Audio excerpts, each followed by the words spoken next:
सहनाववतु सह नौ भुनक्तु सह वीर्यं करवावहै तेजस्विनावधीतमस्तु मा विद्विषावहै।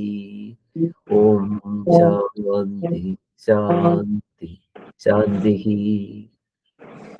इदानीं तृतीयश्लोकः व्याख्यातव्यः इति अहं स्मरामि। द्वितीयश्लोकस्य व्याख्या पूर्णतां गता इति मन्ये। द्वितीयश्लोकस्य व्याख्या പൂർണ്ണതാം ഗത ഇതി അഹം മന്യേ. രണ്ടാമത്തെ ശ്ലോകത്തിന്റെ വ്യാഖ്യാനം പൂർണ്ണതയെ പ്രാപിച്ചിരിക്കുന്നു, പൂർണ്ണമായിരിക്കുന്നു. ഇതി അഹം മന്യേ എന്ന് ഞാൻ വിചാരിക്കുന്നു. അഹം സാധു സ്മരാമി വാ, അഹം സാധു സ്മരാമി വാ. ഞാൻ സാധുവായിട്ടാണോ ശരിയായിട്ടാണോ ചിന്തിക്കുന്നത്? അല്ലേ? Is my memory serving good? അല്ല, അങ്ങനല്ല പറയാ. എൻ്റെ ഓർമ്മ ശരിയാണെങ്കിൽ എങ്ങനെ പറയാ? If my memory is correct എന്നല്ല പറയാ. എന്താണ്? If my memory serves good. എൻ്റെ ഓർമ്മ ശരിയാണോ, അങ്ങനെയാണ് പറയേണ്ടത് കേട്ടോ. ഇഫ് മൈ, നിങ്ങൾക്ക് ഇംഗ്ലീഷൊക്കെ അറിയുന്നവരാണ്, അറിയില്ല എന്നല്ല ഞാൻ പറഞ്ഞെങ്കിലും ചിലരൊക്കെ ചിലപ്പോൾ പറയാറുണ്ട് ഈ if my memory is correct എന്നൊക്കെ ചില പറയുന്നത് കേട്ടിട്ടുണ്ട്. അത്രയല്ല, അങ്ങനെയല്ല. നമുക്കങ്ങനെ പറയാം, മനസ്സിലാവുന്ന മാത്രമേ ഉള്ളൂ. പക്ഷെ അതിന് ഓരോ ഭാഷയ്ക്കും അതിൻ്റെതായിട്ടുള്ള രീതികളുണ്ട്. അപ്പൊ അങ്ങനെയാണ്. If my memory serves good എന്നാണ് അവര് പറയാ. അപ്പൊ അതുപോലെ മയാ സാധു സ്മര്യദേവ, ഞാൻ സ്മരിക്കുന്നത് ശരിയാണോ എന്നാണ് ചോദിക്കുന്നത്. സാധു സ്മര്യദേവ, സാധു അഹം സാധു മയാ സാധു സ്മര്യദേവ. അസ്തു സാധു ഏവ ഉക്തം വ്യാഖ്യാതമേവ വ്യാഖ്യാതഃ ഏവ. ദ്വിതീയഃ ശ്ലോകഃ വ്യാഖ്യാതഃ ഏവ. ശ്ലോകഃ വ്യാഖ്യാതഃ. മറ്റേ ഇതിനനുസരിച്ചിട്ട് വേണം, വിശേഷത്തിനനുസരിച്ചിട്ട് വേണം വിശേഷണങ്ങൾ പറയാനായിട്ട്. ശ്ലോകഃ വ്യാഖ്യാതഃ, പദ്യം വ്യാഖ്യാതം. പദ്യം നംസലിംഗാണെങ്കിൽ പദ്യം വ്യാഖ്യാതം, ശ്ലോകഃ വ്യാഖ്യാതഃ. മനസ്സിലായ? ഗദ്യം വ്യാഖ്യാതം, പഠിതം എന്നൊക്കെ പറയാം. അപ്പോ വിശേഷണത്തിനനുസരിച്ചിട്ടാണ് വിശേഷണങ്ങൾ സംസ്കൃതത്തിൽ പ്രയോഗിക്കേണ്ടത്. അത് വളരെ ഓർത്തിരിക്കേണ്ട ഒരു സംഗതിയാണ്. അസ്തു തതഃ വയം ഇദാനീം തൃതീയസ്യ ശ്ലോകസ്യ വ്യാഖ്യാം കുർമഃ. ഇദാനീം വയം, ഇപ്പോൾ നമ്മൾ തൃതീയസ്യ ശ്ലോകസ്യ കുമാരസംഭവ മഹാകാവ്യസ്യ പ്രഥമ സർഗഗതം ദ്വിതീയം ശ്ലോകം, അല്ല തൃതീയം ശ്ലോകം, പ്രഥമ സർഗത്തിലുള്ള തൃതീയം ശ്ലോകം വ്യാഖ്യാസ്യാമഹ. മൂന്നാമത്തെ ശ്ലോകം നമുക്കിപ്പോ വ്യാഖ്യാനിക്കാം. അങ്ങനെ പോരെ? അപ്പൊ ഞാൻ പറഞ്ഞതൊക്കെ ഓർമ്മയുണ്ടല്ലോ. യഥാ സന്ദേഹോ ജായേത തഥാ പ്രഷ്ടവ്യഃ. എപ്പോഴാ സന്ദേഹം ഉണ്ടാവണം വെച്ചാൽ അപ്പോ ചോദിച്ചോളണം. നമുക്ക് ക്ലാസ്സിനത് ശല്യമല്ല. ചിലപ്പോ ആരെങ്കിലൊക്കെ ചിലപ്പോ പറഞ്ഞിട്ടുണ്ടാവും, ക്ലാസ്സിനിടയ്ക്ക് സംശയങ്ങൾ ചോദിക്കേണ്ട, ചിലപ്പോൾ പറഞ്ഞിട്ടുണ്ടാവും. അത് സാരമാക്കണ്ട. സംശയം ഉണ്ടായിട്ട് പിന്നെ നമുക്ക് അതിന്റെ മുകളിലേക്ക് മനസ്സിലാക്കാൻ പറ്റാതെ പോകുന്നതിനേക്കാൾ നല്ലത് സംശയങ്ങൾ. കാരണം ഒരാൾക്ക് ഉണ്ടാവുന്ന സംശയം മിക്കവാറും വേറെ പലർക്കും ഉണ്ടാവും. അപ്പൊ അതുകൊണ്ട് അതിലൊരാള് സംശയം ചോദിക്കുന്നതുകൊണ്ട് നമുക്ക് വിരോധങ്ങളൊന്നും ഇല്ല. അസ്തു ഇതാനും തൃതീയ ശ്ലോകഃ. അനന്തരത്ന പ്രഭവസ്യ യസ്യ കിമം ന സൗഭാഗ്യ വിലോപി ജാതം ഏകോ ഹി ദോഷോ ഗുണസന്നിപാതേ നിമജ്ജതിന്ദോ കിരണേഷ്വിവാംഗഃ.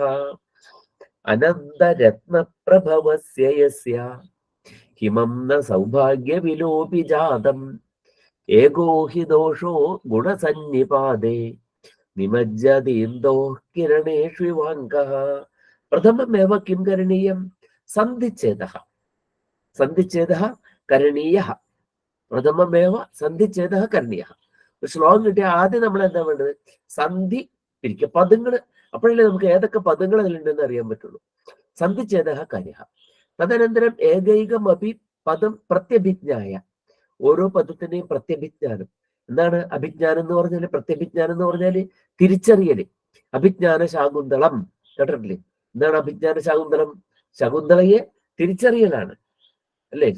ഉഷധൻ മറന്നുപോയ ശകുന്തളയെ പിന്നെ തിരിച്ചറിയലാണ് അതിലത്തെ പ്രധാനപ്പെട്ട എന്താണ് കഥ. അതുകൊണ്ടാണ് അഭിജ്ഞാന ശാകുന്തളം എന്നവിടെ പറയുന്നത്. അപ്പൊ അത്ര അസ്മാഭിഹി അഭി ഏതദേവ കരണീയം, നമ്മളാലും ഇത് തന്നെ ചെയ്യപ്പെടണം. അങ്ങനെയൊക്കെ ചെറിയ വാക്യങ്ങൾ പറഞ്ഞാൽ മനസ്സിലാവൂല്ലോ അല്ലെ? അസ്മാഭിഹി അഭി നമ്മളാലും ഏതത് ഏവ ഇത് തന്നെ കരണീയം. കിം കരണീയം? ശകുന്തള തിരിച്ചറിയലല്ല, ഏകൈകം അഭി പദം അസ്മാഭിഹി അഭി ജ്ഞാതവ്യം, identification of each and every word. ഓരോ വാക്കിനെയും നമ്മൾ തിരിച്ചറിയാം. അപ്പൊ തതഹ പ്രഥമമേവ ഏകൈകം അഭി പദം കിം കിം പദം അത്ര വിദ്യത. ഏതൊക്കെയാണ് ഈ പദങ്ങളുള്ളത് എന്നാണ് ആദ്യം നമ്മൾ നോക്കുന്നത്. എന്താണ്? അനന്തരത്ന പ്രഭവസ്യ ഇത് ഏകം സമസ്തം പദം. അത് ഒറ്റ സമസ്ത പദമാണ്. എന്താണ് ആദ്യത്തെ പദം? അനന്തരത്ന പ്രഭവസ്യ യസ്യ ഹിമം ഹിമം ന സൗഭാഗ്യവിലോപി ജാതം ഏകഃ ഹി ദോഷഃ ഗുണസന്നിപാതേ നിമജ്ജതി ഇന്ദോഃ കിരണേഷു ഇവ അംഗഃ. കിരണേഷു ഇവ അംഗഃ, കിരണേഷു ഇവ അംഗഃ, കിരണേഷു ഇവ അംഗഃ എന്ന് വരും. അപ്പൊ എന്താണ് ആദ്യത്തെ പദം? അനന്തരത്ന പ്രഭവസ്യ. എന്തുപോലെയാണത്? ബാലസ്യ ബാലയോഹോ ബാലാനാം എന്നുള്ള പോലെ. പദം കുറച്ചുകൂടെ നീണ്ടണ്ടായിക്കോട്ടെ, എത്ര വേണമെങ്കിലും നീളണ്ടായിക്കോട്ടെ. നമ്മൾ എന്താണ് നോക്കുന്നത്? കിമന്തം പദം, എന്ത് അന്തത്തോടു കൂടിയ പദമാണ്? അസ്യ അന്തിമ വർണ്ണ കഹ എന്നാണ് നമ്മൾ നോക്കുന്നത്. ആ ശബ്ദം എടുത്തിട്ട് അനന്തരത്ന പ്രഭവസ്യ എന്നല്ല എടുക്കേണ്ടത്. അനന്തരത്ന പ്രഭവസ്യ എന്നുള്ള ഏത് ശബ്ദത്തിന്റെ ഷഷ്ടിയിലെ രൂപമാണ്? അനന്തരത്ന പ്രഭവ ശബ്ദത്തിന്റെ. അനന്തരത്ന പ്രഭവ വ എന്ന് പറയുമ്പോൾ ഏറ്റവും അവസാനം കേട്ട വർണ്ണം എന്താണ്? അവസാനത്തെ അക്ഷരം വ എന്നാണ്, അവസാനത്തെ വർണ്ണം ആ എന്ന്. വ എന്ന അക്ഷരത്തിൽ എത്ര വർണ്ണങ്ങളുണ്ട്? 2 വർണ്ണങ്ങളുണ്ട് അല്ലേ? 2 വർണ്ണങ്ങളുണ്ട്. അതെന്താണ്? ഒന്ന് വ്, പിന്നെ ഒന്ന് ആ. അതുകൊണ്ടാണ് ഇംഗ്ലീഷുകാർ എഴുതുമ്പോൾ ഇംഗ്ലീഷുകാർക്ക് വർണ്ണമാലയാണ്, നമുക്ക് അക്ഷരമാലയാണ്. ഇംഗ്ലീഷിന് വർണ്ണമാലയാണ്. അവിടെ ഒരു വർണ്ണങ്ങളാണ് എഴുതുന്നത്. വാ എന്ന് എഴുതണമെങ്കിൽ അവരെന്തെഴുതും? വി എ എന്ന് എഴുതും. നമുക്ക് അക്ഷരമാലയാണ്, അതുകൊണ്ട് വാ എന്ന ഒറ്റ അക്ഷരം നമുക്ക് എഴുതാൻ പറ്റും. ക എന്നൊരു അക്ഷരം നമുക്ക് എഴുതാൻ പറ്റും. അവർക്ക് ക എന്നൊരു അക്ഷരമില്ല. അവർക്ക് കെ എന്ന വർണ്ണമുണ്ട്, എ എന്ന വർണ്ണമുണ്ട്. അപ്പൊ അവര് നമ്മൾ ക എന്ന് എഴുതുമ്പോ ക ആ എന്ന് എഴുതുന്ന പോലെയാണ് അവരെന്ത് എഴുതുന്നത്? കെ എ എന്ന് അവർ എഴുതുന്നത്.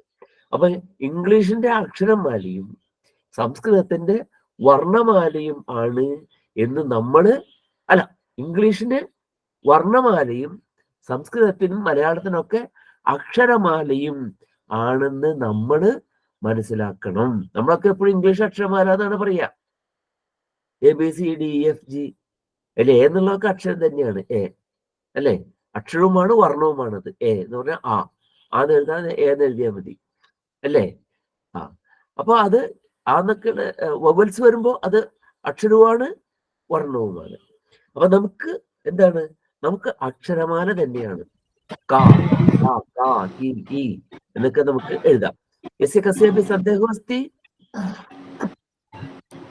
സന്ദേഹം ആരും ചോദിക്കുന്നുണ്ടോ? ഇല്ല. അസ്തു. അപ്പോ എന്താണ്? അനന്തരത്ന പ്രഭവസ്യ. നമ്മൾ ആദ്യം എടുക്കുന്നത് എന്താണ്? എന്ത് ശബ്ദമാണ് അത്? അപ്പൊ നമ്മൾ ബാലസ്യ എന്ന് കണ്ടപ്പോ എന്താണ് ചെയ്തത്? ബാലശബ്ദമാണ്. അതിന്റെ ഷഷ്ടിയിലെ രൂപമാണ് ബാലസ്യ ബാലയോഹോ ബാലാനാം. അതുപോലെ ഇവിടെ അനന്തരത്ന പ്രഭവ എന്ന ശബ്ദമാണ്. അതിന്റെ രൂപങ്ങൾ എങ്ങനെയാണ്? ബാലഹ ബാലവു ബാലഹ എന്നുള്ള പോലെ അനന്തരത്ന പ്രഭവ, അനന്തരത്ന പ്രഭവവും, അനന്തരത്ന പ്രഭവാഹ, ഹേ അനന്തരത്ന പ്രഭവ, ഹേ അനന്തരത്ന പ്രഭവവും, ഹേ അനന്തരത്ന പ്രഭവാഹ. അങ്ങനെ അങ്ങോട്ട് ചൊല്ലിയാൽ, ഇനി വീട്ടിൽ നിന്ന് ചൊല്ലിയാൽ മതി, എല്ലാവരും സമയം പോലെ ചൊല്ലിയാൽ മതി. ഷഷ്ടിയിൽ അനന്തരത്ന പ്രഭവസ്യ, അനന്തരത്ന പ്രഭവയോഹോ, അനന്തരത്ന പ്രഭവാനാം. അണ്ടാ ബാലശബ്ദം പോലെ തന്നെയാണ്, കുറച്ച് നീളുണ്ടെന്ന് മാത്രമേ ഉള്ളൂ, സാരമില്ല. അപ്പോ അനന്തരത്ന പ്രഭവസ്യ എന്നുള്ള പദം നമ്മൾ ഐഡന്റിഫൈ ചെയ്തപ്പോ എന്താണ്? അകാരാന്ത പുല്ലിംഗ അനന്തരത്ന പ്രഭവ ശബ്ദ ഷഷ്ടി ഏകവചനം അനന്തരത്ന പ്രഭവസ്യ. ഇനി യസ്യ, യസ്യ എന്നുള്ള എങ്ങനെയാണ്? യസ്യ യയോഹോ യേഷാം. യച്ഛബ്ദം യഹ യൗ യേ യം യൗ യാൻ അഥവാ സഹ തൗ തേ തം തൗ താൻ. ഈ ശബ്ദങ്ങൾ ഏതെങ്കിലും പഠിച്ചോ? സഹ തൗ തേ തം തൗ താൻ എന്നുള്ള ശബ്ദങ്ങൾ പഠിച്ചോ? പഠിച്ചതാണ്. അപ്പൊ അതെന്താണ്? അത് സർവനാമ ശബ്ദമാണ്. സർവനാമ ശബ്ദം. കഹ കൗ കേ കം കൗ കാൻ സഹ തൗ തേ തം തൗ താൻ. ഇതൊക്കെ എന്താണ്? സർവനാമ ശബ്ദങ്ങൾ. അതുപോലെയാണ് ഇവിടെ യഹ യൗ യേ യം യൗ യാൻ യേന യാഭ്യാം യൈഹി യസ്മൈ യാഭ്യാം യേഭ്യഃ യസ്മാദ് യാഭ്യാം യേഭ്യഃ യസ്യ യയോഹോ യേഷാം യസ്മിൻ യയോഹോ യേഷു. ഇങ്ങനെ രൂപം വരിക. സർവനാമ ശബ്ദങ്ങളാകുമ്പോൾ നമ്മൾ ശ്രദ്ധിക്കേണ്ടത് എന്താന്ന് വെച്ചാല് അത് ചതുർത്ഥി പഞ്ചമി ഷഷ്ടി സപ്തമി. ചതുർത്ഥി പഞ്ചമി ഷഷ്ടി സപ്തമി ഈ വിഭക്തികളിൽ നമ്മൾ അകാരാന്ത ശബ്ദം പോലെയല്ല ഇതിന്റെ രൂപങ്ങൾ വരുന്നത്. അങ്ങനെ പറയാൻ കാരണം എന്താ വെച്ചാല് ഇപ്പൊ ഞാൻ പറയുന്നത്, ഇപ്പൊ ഒരു ആകാരാന്ത ശബ്ദം എടുക്കാം. നമ്മളത് കഴിഞ്ഞ ദിവസം പറയണ്ടായില്ലേ? ഉത്തരാ അല്ലേ? ഉത്തരാ ശബ്ദം നമ്മൾ പറഞ്ഞില്ലേ? ഉത്തരാ ശബ്ദം എന്താവാ? ഉത്തര എന്ന് പെൺകുട്ടികളുടെ പേരുണ്ട്, അല്ലെങ്കിൽ ഉത്തരഹ എന്ന് ആൺകുട്ടികളുടെ പേരുണ്ട്. അപ്പൊ ഉത്തര അല്ലെങ്കിൽ ഉത്തരഹ എന്ന് വരുമ്പോ നമ്മൾ എന്തായിട്ട് എടുക്കരുത്? അത് സർവനാമ ശബ്ദം പോലെ എടുക്കരുത്. അത് സർവനാമ ശബ്ദമല്ല ഉത്തരഹ അല്ലെങ്കിൽ ഉത്തരാ. അത് ഓർമ്മയില്ലേ? നേരെ മറിച്ച് ഉത്തര ദിക്ക് എന്നൊക്കെ പറയുമ്പോൾ അത് സർവനാമത്തിലാണ് പോകുന്നത്. അവിടെയാണ് നമ്മൾ ഉത്തരസ്യൈ ഉത്തരായൈ ഉത്തരസ്യാഹ എന്നൊക്കെ രൂപങ്ങൾ നമ്മൾ പറഞ്ഞത്. അപ്പൊ അത് ഓർക്കണം. ഇവിടെ നമുക്ക് യസ്യ എന്നുള്ളത് സർവനാമ ശബ്ദമാണ്.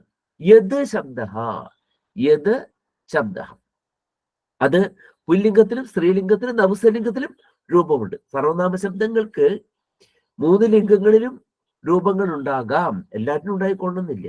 അപ്പൊ നമുക്ക് അസ്മത് ശബ്ദമുണ്ട്, യുഷ്മത് ശബ്ദമുണ്ട്. സർവനാമ ശബ്ദങ്ങളാ അല്ലേ? ഒരു നാമത്തിന് പകരം പ്രയോഗിക്കുന്നതല്ലേ സർവനാമം എന്ന് പറയുന്നത്?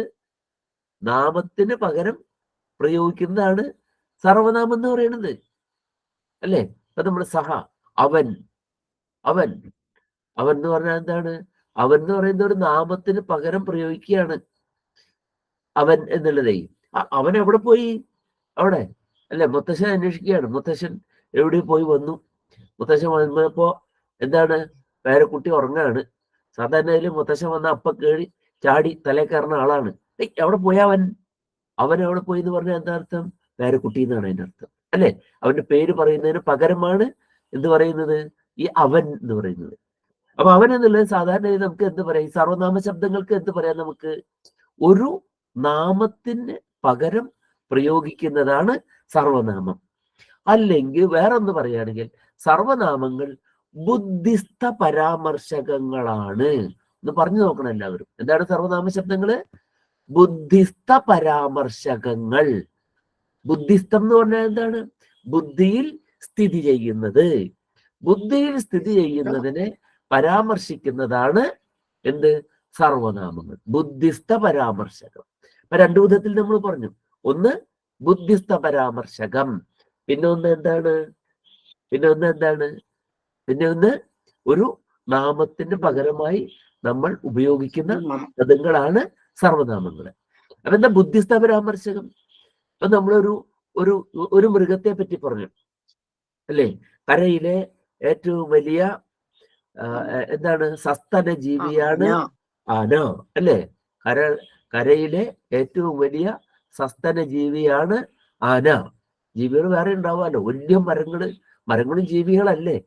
അപ്പൊ നമുക്ക് സസ്തന ജീവികൾ എന്ന് പറഞ്ഞാൽ എന്താണ്? സ്ഥലങ്ങളോട് കൂടിയ ജീവികൾ. ചിലർ സസ്തനികൾ, ടെക്സ്റ്റ് ബുക്കുകളിൽ വരെ സസ്തനികൾ എന്നാണ് എഴുതുന്നത്. സസ്തന ജീവി എന്ന് പറഞ്ഞാൽ സ്ഥലത്തോട് കൂടിയ ജീവി. അത്രയല്ലേ വേണ്ടു? സ്ഥലത്തോട് കൂടിയത് സസ്തനഹ, അല്ലെങ്കിൽ സസ്തന ജീവികൾ, അല്ലെങ്കിൽ സ്തനി എന്ന് മാത്രം മതി. സ്തനികളായ ജീവികൾ. സ്ഥലമുള്ളത് സ്തനി, പ്രാണനുള്ളത് പ്രാണി, ജീവനുള്ളത് ജീവി അല്ലേ? ദന്തമുള്ളത് ദന്തി, കരമുള്ളത് കരി, സ്തനമുള്ളത് സ്തനി. അപ്പൊ എന്ത് വേണ്ട? സസ്തനി എന്ന് വേണ്ട, സ്തനികളിന്ന് മതി.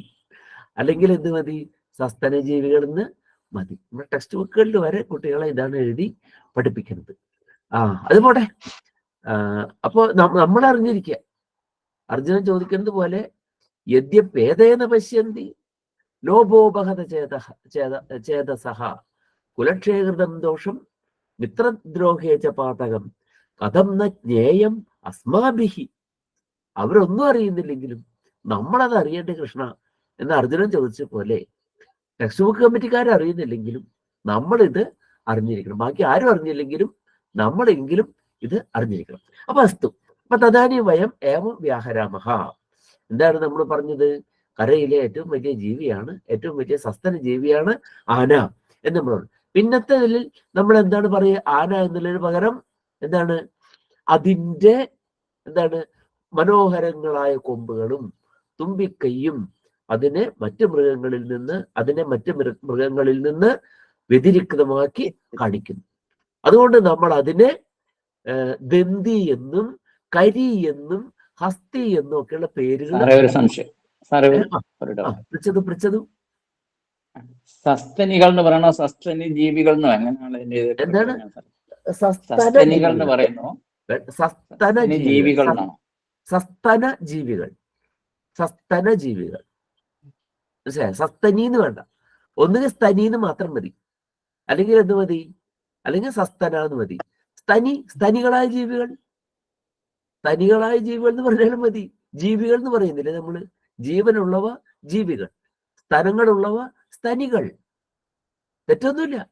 പക്ഷെ ആളുകൾക്ക് അതങ്ങോട്ട് ബോധിക്കില്ല എന്ന് മാത്രമേ ഉള്ളൂ. പലതും അങ്ങനെയാണ്, ഒരുപാട് തെറ്റുകൾ അങ്ങനെ പറഞ്ഞുകൊണ്ട് നമ്മൾ നടക്കുന്നുണ്ട്. പക്ഷെ നമ്മളറിയാം, അത്ര തന്നെ. എപ്പോഴെങ്കിലും സന്ദർഭം കിട്ടിയാൽ നമുക്ക് മറ്റുള്ളവർക്ക് പറഞ്ഞു കൊടുക്കുകയും ചെയ്യാം. നമ്മളറിയാം. അതുപോലെ പല പദങ്ങളും അങ്ങനെയാണ്. ഇപ്പൊ നമ്മള് നിരപരാധികൾ എല്ലാവരും പറയുന്നില്ലേ? നിരപരാധികൾ. എന്തിനാ നിരപരാധി എന്ന് പറയുന്നത്? അപരാധമുള്ളവൻ അപരാധി.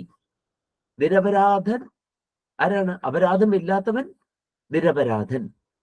ധനമുള്ളവൻ ധനി, അതാണ് ധനികൻ എന്ന് നമ്മൾ പറയുന്നത്. ധനമുള്ളവൻ ധനി, ധനമില്ലാത്തവൻ നിർധനികൻ എന്ന് പറയുന്നുണ്ടോ? നിർധനൻ അല്ലേ? അതുപോലെ ദോഷമുള്ളവൻ ദോഷി, ദോഷമില്ലാത്തവൻ നിർദോഷൻ, നിർദോഷ. അതുപോലെ അപരാധമുള്ളവൻ അപരാധി, അതില്ലാത്തവൻ നിരപരാധ, നിരപരാധൻ. മനസ്സിലായോ? നിർധനൻ, നിരപരാധൻ, അങ്ങനെയൊക്കെയാണ് പറയേണ്ടത്. കാരണം ഈ എന്നുള്ളത് അത് ഉള്ളത് എന്നുള്ളതിനെ കാണിക്കണ്ട.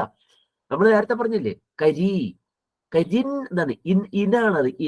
കരിൻ, കരി, കരിണൗ, കരിണഹ. മകാരാന്തമായിട്ടാണ് വരിക. അപ്പൊ കരി, കരിണൗ, കരിണ. അതിനാൽ ഇന് എന്നുള്ളത് എന്തിനെ കാണിക്കുന്നതാണ്? പൊസസിങ് ദാറ്റ് എന്നുള്ളത് കാണിക്കുന്ന. Possessing that or having such A habit. അങ്ങനെ ഒരു ശീലമുള്ളത്, അല്ലെങ്കിൽ അത് ഉള്ളത്. ഇതാണ് ഈ ഇനി പ്രത്യയത്തിന്റെ അർത്ഥം.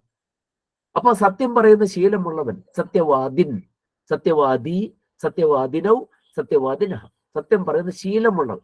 അപ്പൊ ഈ ഇനെന്ന് ചേർത്താൽ ഒന്നുകിൽ അത് ശീലമാക്കിയത്, അല്ലെങ്കിൽ അത് ഉള്ളത്. ഈ രണ്ടർത്ഥം വരിക. എന്തൊക്കെയാണ്? Possessing that or having such A habit. അത് ഉള്ളത്, അല്ലെങ്കിൽ അത് ശീലമാക്കിയത്. ഇതാണ് ഈ ഇന എന്ന പ്രത്യയത്തിന്റെ അർത്ഥം. ഈ പ്രത്യയത്തിനൊക്കെ ഓരോ അർത്ഥങ്ങളുണ്ടേ. അതുകൊണ്ടാണ് നമ്മൾ ഇങ്ങനെ പറയുന്നത്. അപ്പൊ അപരാധമുള്ളവനാണോ? അപരാധ ഇന്, അപരാധിൻ, അപരാധി, അപരാധിനൗ, അപരാധിനഹ. അപരാധമില്ലേ, ഇല്ലെങ്കിൽ നമ്മൾ പ്രിഫിക്സ് ചെയ്യും. സഫിക്സ് അല്ല, പ്രിഫിക്സ് ചെയ്യും. എന്ത് കാണിക്കും? അഭാവത്തെ കാണിക്കുന്നത് എന്താണ്? നിര്, നിരപരാധ. പിന്നെ നിര് എന്ന് വെച്ചപ്പോ ഇല്ലാന്നായി, പിന്നെ അവസാനം ഉണ്ട് എന്ന് വെക്കേണ്ട കാര്യമുണ്ടോ? അപ്പോ അപരാധമുള്ളവനാണോ? അപരാധിൻ. അപരാധമില്ലാത്തവനാണോ? ഇല്ലാന്ന് കാണിക്കുന്ന നിര് എന്ന് ആദ്യം ചേർത്തു. നിരപരാധ, നിർദോഷ, നിർഗുണ. നിർഗുണി എന്ന് പറയുന്നുണ്ടോ? ഗുണമുള്ളവൻ ഗുണി അല്ലേ? ഗുണികൾ ഊഴിയിൽ നീണ്ടു വാഴ, ആശാൻ പറഞ്ഞിട്ടുണ്ട് ഇല്ലേ? ഗുണികൾ, ഗുണികൾ ഊഴിയിൽ നീണ്ടു വാഴ, കുമാരാശാൻ പറഞ്ഞിട്ടുണ്ട്. ഗുണികൾ. അപ്പൊ ഗുണമുള്ളവൻ ഗുണി, ഗുണി, ഗുണിനൗ, ഗുണിനഹ. ഗുണമില്ലാത്തവനെ നിർഗുണി എന്നാരും പറയുന്നുണ്ടോ? ഗുണമില്ലാത്തവൻ എന്താ പറയുന്നത്? നിർഗുണഹ അങ്ങനെ പറയുന്നേ. ഗുണമില്ലാത്തവൻ എന്താ പറയുന്നത്? നിർഗുണഹ, നിർഗുണൻ. അതുപോലെ പിന്നെ എങ്ങനെ നിരപരാധിയാവുന്നത്? അപരാധമുള്ളവൻ അപരാധി, അപരാധമില്ലാത്തവൻ നിരപരാധ, നിരപരാധരായ ജനങ്ങൾ, നിർദോഷരായ ജനങ്ങൾ, നിർഗുണരായ ആളുകൾ, വ്യക്തികൾ എന്നൊക്കെ പറയാം. നിർനിമേഷനായിട്ട്, നിമേഷമില്ലാത്തവൻ നിർനിമേഷ. അങ്ങനെയൊക്കെയാണ് പദങ്ങൾ പറയും. അപ്പൊ പദങ്ങളെ നമ്മൾ ഉപേക്ഷിക്കുക. എന്താ ഉപേക്ഷിക്കുക എന്ന് പറഞ്ഞാല്? പദങ്ങളെ നമ്മൾ ഉപേക്ഷിക്കണം എന്ന് പറഞ്ഞാൽ എന്താ അതിന്റെ അർത്ഥം? അടുത്ത് നിരീക്ഷിക്കണം, അടുത്ത് വീക്ഷിക്കണം എന്നർത്ഥം. അപ്പൊ അത് ചെയ്തുകൊണ്ടില്ല എല്ലാവരും പദങ്ങളെ ഉപേക്ഷിക്കുക. അപ്പൊ നമുക്ക് നല്ല അർത്ഥങ്ങൾ കിട്ടും. അപ്പൊ നമ്മൾ ധരിച്ചു വെച്ചിരുന്ന പല കാര്യങ്ങളും നമുക്ക് എന്തായിട്ട് തോന്നും? നമ്മൾ വിചാരിച്ചതുപോലെയല്ല എന്ന് തോന്നും. അപ്പൊ നമ്മൾ ചീത്ത പറഞ്ഞുകൊണ്ടിരിക്കുന്ന പല കൃതികളെയും ചീത്ത പറയാൻ നമുക്ക് തോന്നാതെയാകും. കാരണം തോന്നണ്ട, പദങ്ങൾ നമുക്ക് മനസ്സിലാക്കാഞ്ഞിട്ടാണ് പലപ്പോഴും നമ്മൾ ചീത്ത പറയുന്നത് എന്നുള്ള സത്യം ബോധിക്കാൻ ഇടയാകും. അസ്തു, അപ്പൊ നമുക്ക് വീണ്ടും നമ്മുടെ ഇതിലേക്ക് വരാം. അനന്തരത്ന പ്രഭവസ്യ യസ്യ യസ്യ യയോഹോ യേഷാം. അപ്പൊ എങ്ങനെയാണ് how to identify the word യസ്യ? യത് ശബ്ദഃ, യത് സർവനാമ ശബ്ദഃ, യത് ശബ്ദഃ പുംലിംഗഃ, അതിന്റെ പുല്ലിംഗത്തിൽ, യത് ശബ്ദഃ പുല്ലിംഗഃ ഷഷ്ടി ഏകവചനം രൂപാണി യസ്യ യയോഹോ യേഷാം, യസ്മിൻ യയോഹോ യേഷു. ഇനി ഹിമം, ഹിമം, ഹിമം, ഹിമം എന്ന് പറയുന്നത് എന്താണ്? വനം വനെ വനാനി എന്നതുപോലെ ഹിമം, ഹിമേ ഹിമാനി എന്ന് വരിക. ഹിമാനി എന്നല്ല, ഹിമാനി. ഹിമാനി എന്ന് വേറെ വാക്കുണ്ട് കേട്ടോ. അരണ്യം, അരണ്യേ, അരണ്യാനി. അരണ്യം വനം, ഹിമം മഞ്ഞാണ് കേട്ടോ. അരണ്യം, അരണ്യേ, അരണ്യാനി. പക്ഷെ അരണ്യാനി എന്ന് വേറൊരു വാക്കുണ്ട്. ഹിമം, ഹിമേ, ഹിമാനി. ഹിമാനി എന്ന് വേറെ വാക്കുണ്ട്. അപ്പൊ ഹിമാനി എന്നുള്ളത് നപുംസകലിംഗത്തിലെ ബഹുവചന രൂപമാണ്. അരണ്യാനി എന്നുള്ളത് നപുംസകലിംഗത്തിലെ ബഹുവചന രൂപമാണ്. പക്ഷെ അരണ്യാനി, ഹിമാനി എന്നൊക്കെ പറഞ്ഞ അർത്ഥം എന്ന് അറിയാം. അരണ്യാനി എന്ന് ദീർഘമായിട്ട് പറഞ്ഞാൽ മഹാരണ്യം, വലിയ കാട് എന്നർത്ഥമാണ്. മഹാരണ്യം, വലിയ കാട്. ഹിമാനി എന്ന് പറഞ്ഞാൽ നിബിഡമായ മഞ്ഞ്, നല്ല ഭയാനകമായിട്ട് നിബിഡമായി കൂട്ടിക്കിടക്കുന്ന മഞ്ഞ്. ഹിമാലയത്തിലൊക്കെ എന്താണ്, ഹിമപാളികളില്ലേ അല്ലേ? അപ്പോ അതിലെ ആ ഗ്ലേസിയേഴ്സ് എന്നൊക്കെ നമ്മൾ പറയുന്നില്ലേ, മഞ്ഞിന്റെ പാളികൾ, അതിനെയാണ് എന്ത് പറയുന്നത്? ഹിമാനി എന്ന് പറയുന്നത്. പറഞ്ഞ കൂട്ടത്തിൽ വേറൊരു വാക്ക് കൂടി ഉണ്ട്, അരണ്യാനിഹി എന്നൊരു വാക്കുണ്ട്. അരണ്യാനി എന്നൊരു വിസർഗം, വനം വനെ വനാനി എന്നൊരു വിസർഗം ഇല്ല അവിടെ. പിന്നെ എന്താണ്? വനം വനെ വനാനി. അതുപോലെ ഹിമം, ഹിമേ, ഹിമാനി, അവിടെ ഒന്നും വിസർഗമില്ല. പക്ഷേ അരണ്യാനി എന്ന് കഴിഞ്ഞിട്ട് വിസർഗമുള്ള ഒരു വാക്കുണ്ട് വേദത്തിൽ. അതിന്റെ അർത്ഥം വനദേവത എന്നാണ് കേട്ടോ, വനദേവത. അപ്പൊ അരണ്യാനി, അരണ്യങ്ങൾ. അരണ്യാനിഹി വിസർഗിട്ടാൽ വനദേവത. ഋഗ്വേദത്തിലാണ് ആ പ്രയോഗം കാണുന്നത്, മറ്റേ സാഹിത്യത്തിൽ കണ്ടിട്ടില്ല. ഇല്ല എന്ന് പറയാൻ പറ്റില്ല, കാരണം സാഹിത്യം മുഴുവനൊന്നും ഞാൻ നോക്കിയിട്ടില്ല, പഠിച്ചിട്ടില്ല. എല്ലാ സാഹിത്യവും നോക്കിയിട്ടില്ല സംസ്കൃതത്തില്. അപ്പൊ അവിടെ പക്ഷെ ഉണ്ട്. എവിടെ? വേദത്തില് അങ്ങനെയുണ്ട്. അതുപോലെ ഹിമാനി എന്ന് ദീർഘമായിട്ട് പറഞ്ഞാൽ ഹിമസംഹതി. നമ്മൾ അമരകോശം നോക്കുമ്പോൾ നമുക്കത് പറയാം. ഇത് അവ്യയം. എന്നത് അവ്യയമാണ്. എന്താണ് അവ്യയം എന്ന് പറഞ്ഞാല്? 3 ലിംഗങ്ങളിലും വിഭക്തികളിലും വചനങ്ങളിലും കാലങ്ങളിലും എല്ലാറ്റിലും മാറ്റമില്ല. നവ്യേദി, നവ്യേദി, വ്യയം വരാത്തതാണ് അവ്യയം. അപ്പൊ എന്നുള്ളത് അവ്യയമാണ്. എപ്പോഴും എന്നേ ഇരിക്കുള്ളൂ. ഏത് കാലത്തിലേക്ക് പോയാലും ഏത് ലിംഗത്തിലേക്ക് പോയാലും ഏത് വചനത്തിലേക്ക് പോയാലും ഇങ്ങനെ കുറെ പദങ്ങളുണ്ട്. പദമാണ് അതൊക്കെ, സുബന്ധപദമാണ്. അഭി, ച, ഏവ, ഇങ്ങനെയൊക്കെ കുറെ പദങ്ങൾ, അതൊക്കെ അവ്യയങ്ങളാണ്. അതുപോലെ തഥ, തഥ, യഥ, ഇതൊക്കെ അവ്യയങ്ങളാണ്. അപ്പൊ ഇരിക്കട്ടെ, സൗഭാഗ്യ വിലോപി. ഇങ്ങനെ രൂപം സൗഭാഗ്യ വിലോപി, സൗഭാഗ്യ വിലോപിനി, സൗഭാഗ്യ വിലോപിനി. വാരി, വാരിണി, വാരീണി. അതുപോലെയാണ് ലോപി, ലോപിനി, ലോപിനി എന്ന രൂപം ഉണ്ടാവുന്നത്. അപ്പോ എന്തായി? അത് എന്താണ്? ലോപി, ലോബിൻ, ലോപിപ്പിക്കുന്ന ശീലത്തോട് കൂടിയത്. ലോബിൻ, ലോപിപ്പിക്കുന്ന ശീലത്തോട് കൂടിയത്. നമ്മൾ നേരത്തെ പറഞ്ഞില്ലേ, ഇന് എന്ന് കാണുമ്പോ എന്തർത്ഥം എടുക്കണം? ഒന്നുകിൽ അതുള്ളത്, അല്ലെങ്കിൽ അത് ശീലമാക്കിയത് എന്നെടുക്കുക. അപ്പോ എന്താണ് സാധാരണ രീതിയില് നമ്മള് എന്താണ് നേരത്തെ പറഞ്ഞു? പ്രാണഹ, പ്രാണി, പ്രാണിൻ എന്ന ശബ്ദമാണ്. പ്രാണി, പ്രാണിനൗ, പ്രാണിനഹ. സ്ത്രീലിംഗത്തിലേക്ക് വരുമ്പോ നീ എന്ന് വരും, പ്രാണിനി എന്ന് വരും. മന്ത്രം, മന്ത്രശബ്ദം. മന്ത്രിക്കുന്ന ശീലമുള്ളവൻ, മന്ത്രിൻ. മന്ത്രി, മന്ത്രിണൗ, മന്ത്രിണഹ പുല്ലിംഗത്തില്. മന്ത്രി, മന്ത്രിണൗ, മന്ത്രിണഹ എന്ന് പുല്ലിംഗത്തില്. സ്ത്രീലിംഗം വരുമ്പോ മന്ത്രിണി, മന്ത്രിണ്യൗ, മന്ത്രിണ്യഹ. മന്ത്രിണി എന്ന് രൂപം സ്ത്രീലിംഗത്തില്. മന്ത്രിക്കുന്ന ശീലത്തോട് കൂടിയാണ്. അല്ലെങ്കിൽ മന്ത്രിക്കുന്ന പണി ഉള്ളവൻ, മന്ത്രിക്കുന്ന തൊഴിലുള്ളവനാണ് മന്ത്രിൻ. രാജാവിന് മന്ത്രിക്കുക, രാജാവിന് രഹസ്യത്തിൽ ഉപദേശം കൊടുക്കുന്ന ആളാണ് മന്ത്രി. മന്ത്രി, മന്ത്രിണൗ, മന്ത്രിണ. രഹസ്യമായിട്ട് രാജാവിനെ ഉപദേശിക്കുക. അതുകൊണ്ടാണ് മന്ത്രിമാര് എന്ത് ചെയ്യാൻ പാടില്ല? പ്രസ്താവനകളൊന്നും നടത്താൻ പാടില്ല. രാജാവിനോട് മെല്ലെ പോയിട്ട് അദ്ദേഹത്തിന്റെ കാതില് മന്ത്രണം ചെയ്യാനേ പാടുള്ളൂ മന്ത്രിമാര്. നമ്മുടെ ഇന്നത്തെ മന്ത്രിമാർക്ക് ഇതൊന്നും അറിയില്ല. അതുകൊണ്ട് അവരെന്ത് ചെയ്യും? അവരാണ് ഇപ്പൊ പ്രസ്താവനകൾ മുഴുവൻ നടത്തുന്നത്. ശരിക്കും പ്രസ്താവന നടത്തേണ്ടത് രാജാക്കന്മാരാ.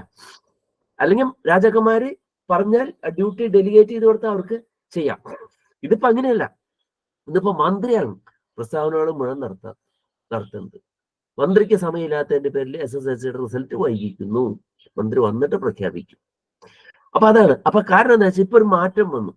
ഇന്നിപ്പോ രാജാവ് ആരാണെന്ന് ആർക്കും അറിയുന്നില്ല. മന്ത്രിമാരാണ് ഇന്നത്തെ രാജാക്കന്മാര്. അവരെ ഉപദേശിക്കുന്നവര് അവരുടെ സെക്രട്ടറിമാര്, IAS വിവരമുള്ള ആളുകളൊക്കെ അവരെ ഉപദേശിക്കാനായിട്ട് ഉണ്ട്. അപ്പൊ അവരാണ് ശരിക്ക് മന്ത്രിമാര്. ഇപ്പോ നമ്മുടെ സെക്രട്ടറി എന്ന് പറയുന്നു. മന്ത്രിമാരെ രാജാക്കന്മാരെന്ന് പറയുന്നില്ല, മന്ത്രി എന്ന് പറയുന്നുള്ളൂ എന്ന് മാത്രമേ ഉള്ളൂ. പക്ഷെ അവരാണ് ഇന്ന് രാജാക്കന്മാര്.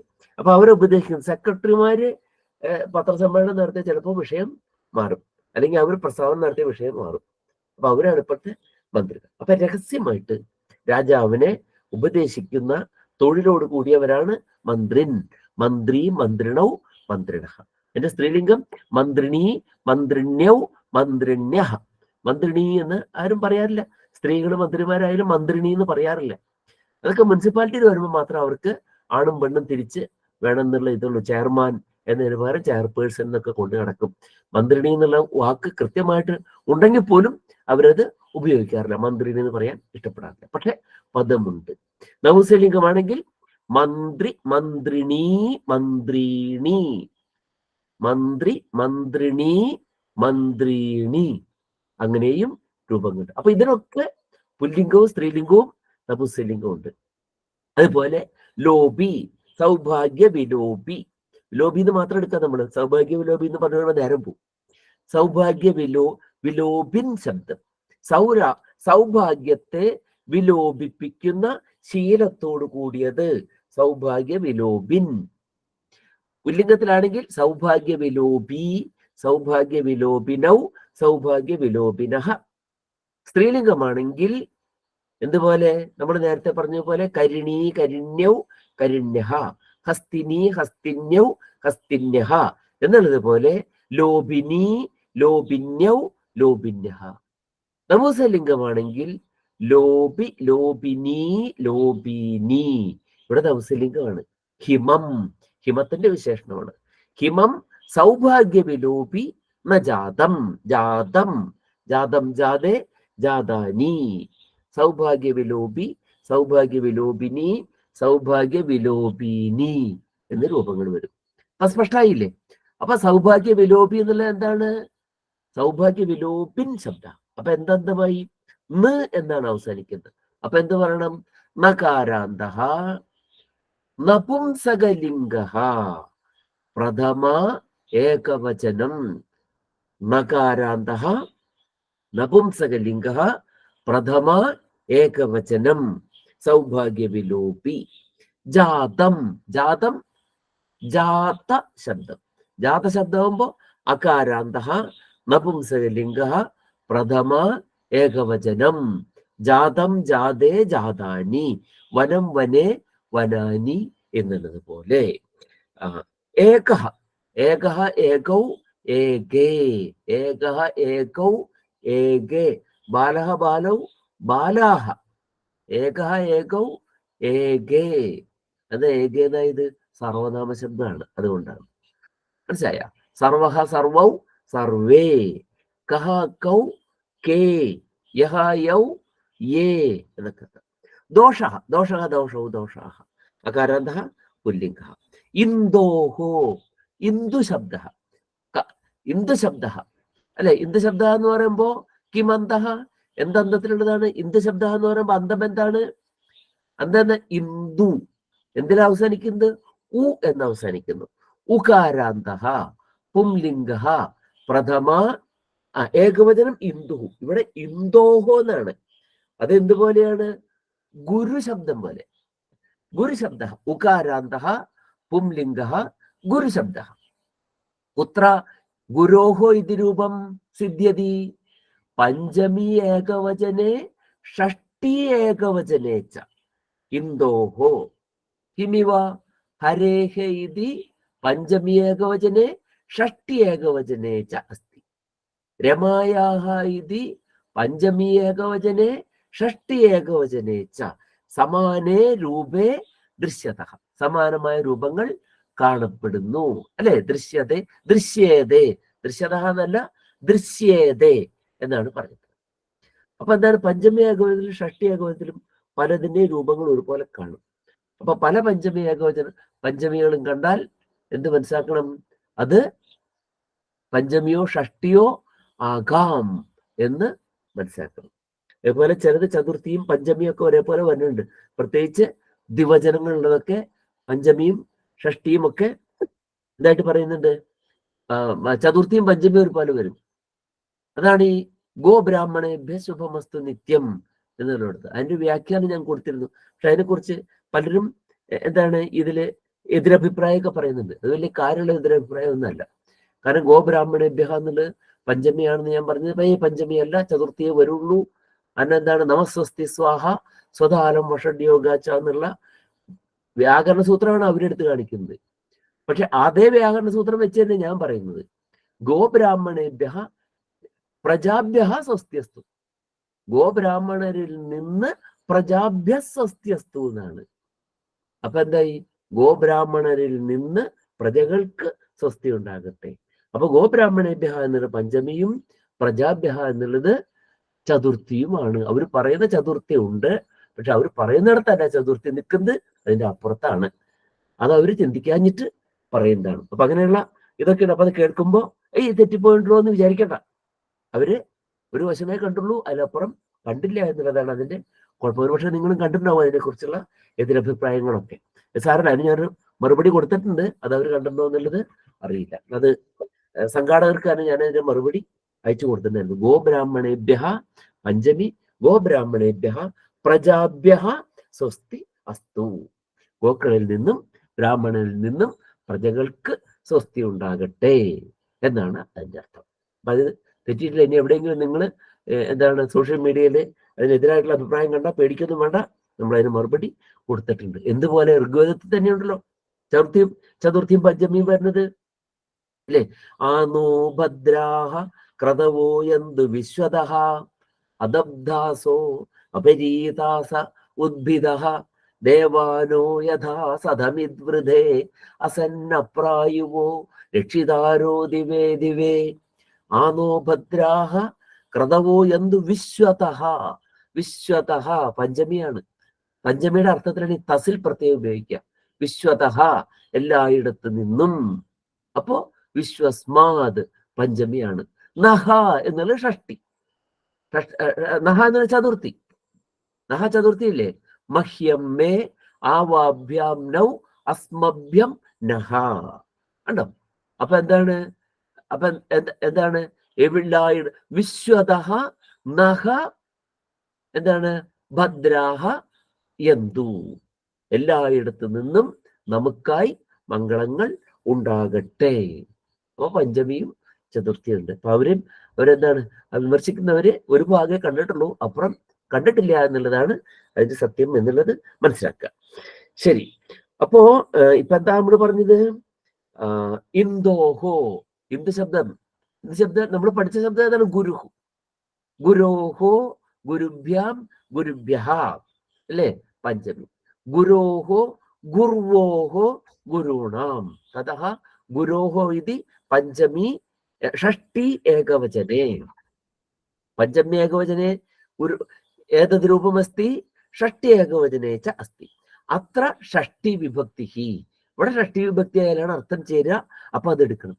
രൂപങ്ങൾ ചതുർത്ഥി വിഭക്തിയും പഞ്ചമി വിഭക്തിയും അല്ലെങ്കിൽ പഞ്ചമിയും ഷഷ്ടിയും ഒരേപോലെ കണ്ടാൽ അതിലേതാണ് സന്ദർഭത്തിന് ചേരുക എന്ന് നോക്കി ആ പാഠം, ആ വിഭക്തി സ്വീകരിക്കലാണ് നമ്മുടെ കർത്തവ്യം. എന്നാലേ നമുക്കത് വ്യാഖ്യാനിക്കാൻ കഴിയുകയുള്ളൂ എന്നർത്ഥം. മനസ്സിലാവുന്നുണ്ടോ? ഇരിക്കട്ടെ.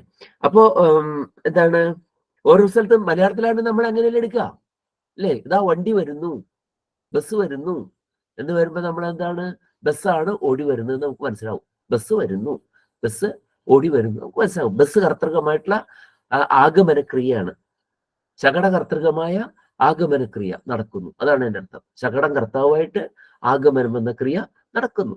ബസ് വരുന്നു, ബസ് അഥവാ ശകടം, ശകടകർത്തൃകമായ ആഗമനക്രിയ നടക്കുന്നു എന്നാണ് അർത്ഥം. ബസ് വരുന്നു എന്ന് പറഞ്ഞാല്. നേരെ മറിച്ച് ബസ് വാങ്ങുന്നു എന്ന് പറഞ്ഞാലോ ശകടകർത്തൃകമായ വാങ്ങൽ ക്രിയ നടക്കുന്നു എന്നല്ല അർത്ഥം. ആരാണോ ബസ് വാങ്ങുന്നത് അയാൾ കർത്താവുമായിട്ടുള്ള. രാമൻ ബസ് വാങ്ങുന്നു, രാമകർത്തൃകമായ ബസ് കർമ്മകമായ വാങ്ങൽ ക്രിയ നടക്കുന്നു എന്നാണ് അർത്ഥം. അപ്പൊ ബസ് വരുന്നു എന്ന് പറയുമ്പോൾ ബസ്സിനെ കർത്താവായിട്ട് ഗ്രഹിക്കുകയും ബസ് വാങ്ങുന്നു എന്ന് പറയുമ്പോൾ ബസ്സിനെ കർമ്മമായിട്ട് ഗ്രഹിക്കുകയും നമ്മൾ ചെയ്യുന്നുണ്ട്. അതിന്റെ അർത്ഥം എന്താണ്? ഒരിടത്ത് അത് നിർദ്ദേശക വിഭക്തിയിലും ഒരിടത്തത് പ്രതിഗ്രാഹിക വിഭക്തിയിലുമാണ് എന്ന് നമ്മൾ ഗ്രഹിക്കുന്നു. അപ്പൊ ഇതൊക്കെ നിരവധി കാര്യങ്ങൾ ചിന്തിക്കേണ്ടതുണ്ട്. എന്നിട്ടേ നമുക്ക് ഒരു പദം അല്ലെങ്കിൽ ഒരാൾ പറഞ്ഞ് ശരിയോ തെറ്റോ എന്ന് നിർണ്ണയിക്കാൻ കഴിയുമോ. അസ്തു. അപ്പൊ ഇതൊക്കെ എന്താണ്? ഇതൊക്കെ സാഹിത്യത്തിന്റെ വിപുലമായിട്ടുള്ള സാധ്യതകളാണ്. ഇരിക്കട്ടെ. അപ്പൊ ഇന്ദോഹോ, ഇന്ദു ശബ്ദസ്യ ഇന്ദു ശബ്ദ ഉകാരാന്തഃ പുംലിംഗഃ ഷഷ്ടി ഏകവചനം. ഇന്ദോഹോ ഇന്ദുവോഹോ ഇന്ദൂനാം ഇത് രൂപാണി. കിരണേഷു, കിരണ ശബ്ദ, കിരണഃ കിരണഃ കിരണൗ കിരണഃ കിരണ ശബ്ദ അകാരാന്തഃ പുംലിംഗഃ കിരണേ കിരണയോഹോ കിരണേഷു സപ്തമി ബഹുവചനം. ബാലേ ബാലയോഹോ ബാലേഷു ഇതി പദം. അങ്കഃ അങ്കഃ അങ്കഃ അങ്കൗ അങ്കാഃ. അങ്ക എന്ന് പറയുമ്പോ എന്താന്തമാണ്? അകാരാന്തഃ. അകാരാന്തഃ പുംലിംഗഃ പുല്ലിംഗഃ പ്രഥമ ഏകവചനം. അങ്കഃ അങ്കൗ അങ്കാഃ ഇത്യാവം രൂപാണി ദ്രഷ്ടവ്യാനി. ഇവ ഇവ ഇതി അവ്യയം. ച ഇവ അഭി ഇത്യാദീനി അവ്യയാനി വിദ്യന്തെ. ഏവമേവ ഇവ ഇവ ഇത് രൂപസ്യ അന്യാനി രൂപാണി ന വിദ്യന്തെ. ഇവ ഏകവചനെ ദ്വിവചനെ ബഹുവചനെ ച പ്രഥമായാः ആരഭ്യ സപ്തമി പര്യന്തമപി സർവാസ്വപി വിഭക്തിഷു സർവേഷ്വപി വചനേഷു സർവേഷ്വപി ലിംഗേഷു ച ഇവ ഇത്യവ രൂപം വിദ്യത്തെ ന അന്യത് കിമപി രൂപം അസ്തി. തതഃ ഏവ ഇവ ഇതി അവ്യയം. ഗുണസന്നിപാതേ ഗുണസംനിപാതഃ ഗുണസംനിപാതഃ സന്നിപാതം. സന്നിപാതം എന്ന് പറഞ്ഞാല് സമ്യക്കായിട്ട് നിപതിക്കുക, എല്ലാം കൂടെ ഒന്നിച്ചങ്ങോട്ട് വന്ന് വീഴുക. ഈ പദം നമുക്കൊരു പക്ഷെ പരിചയമുള്ളത് സംനിപാതജ്വര, സംനിപാതജ്വരം പണ്ടുണ്ടായിരുന്നില്ലേ? ചികിത്സിക്കാൻ പറ്റാത്ത രോഗമാണ് സംനിപാത ജ്വരം. അപ്പോ എന്താണ്, വന്ന ആളിന് മരിച്ചു പോവാണ്. ഇപ്പോഴും ഉണ്ട് ഈ സന്നിപാത ജ്വരം. ഇന്ന് നമ്മളതിന് വേറെ വേറെ പേരുകളെ പറയുന്നതെന്ന് മാത്രം. പല പല പേരുകൾ നമ്മൾ അതിന് പറയുന്നു. എന്താ ആ ജ്വരത്തിന്റെ, പനിയുടെ പ്രത്യേക പനിയാണ്. പനിയുടെ പ്രത്യേകത എന്താണ്? അത് നമ്മൾ പനിക്ക് ചികിത്സിക്കുമ്പോൾ ഒരു അവയവം കേടായിട്ടുണ്ടാവും. തലവേദനയ്ക്ക് ചികിത്സിക്കുമ്പോൾ കിഡ്നി ചിലപ്പോൾ കേടാണ്. കിഡ്നിക്ക് ചികിത്സിക്കുമ്പോൾ പിന്നെ എന്താണ്, ലിവർ കേടായിട്ടുണ്ടാവും. ലിവറിന് ചികിത്സിക്കുമ്പോൾ ഹാർട്ടിന് പ്രശ്നം വന്നിട്ടുണ്ടാവും. കാരണം എന്താണ്, ഒന്നിന് എല്ലാം കൂടി അങ്ങ് സംനിപതിക്കുക, എല്ലാം കൂടി അങ്ങോട്ട് വീഴാണ്. ഡൗൺഫോൾ ഉണ്ടാവുകയാണ് അല്ലെ? എങ്ങനെയാണ്? Total downfall. അതാണ് സംനിപാതം. എല്ലാം സംനിപതിക്കുന്ന, ശരീരത്തിന്റെ ബോഡിയിൽ എല്ലാ പാരമീറ്റേഴ്സും ഒന്നിച്ച് അങ്ങോട്ട് നിപതിക്കുന്ന പനി ആയതുകൊണ്ടാണ് സംനിപാത ജ്വര എന്ന് പറയുന്നത്.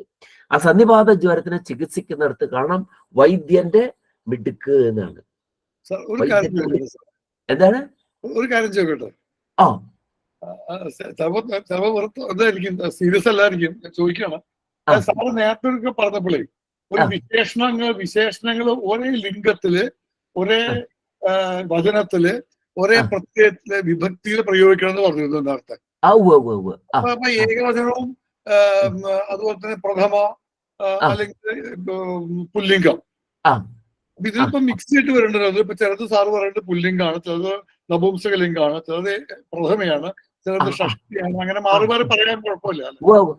അത് ഒരു വാക്യത്തിൽ വരുമ്പോ, ഒരു വാക്യത്തിൽ പല വിഭക്തികൾ വരും, പല വചനങ്ങൾ വരും, പല ലിംഗങ്ങൾ വരും ഒരു വാക്യത്തിൽ. ഇപ്പൊ ഞാൻ പറയാം, രാമൻ സീതയോടൊപ്പം കാട്ടിലേക്ക് പോയി.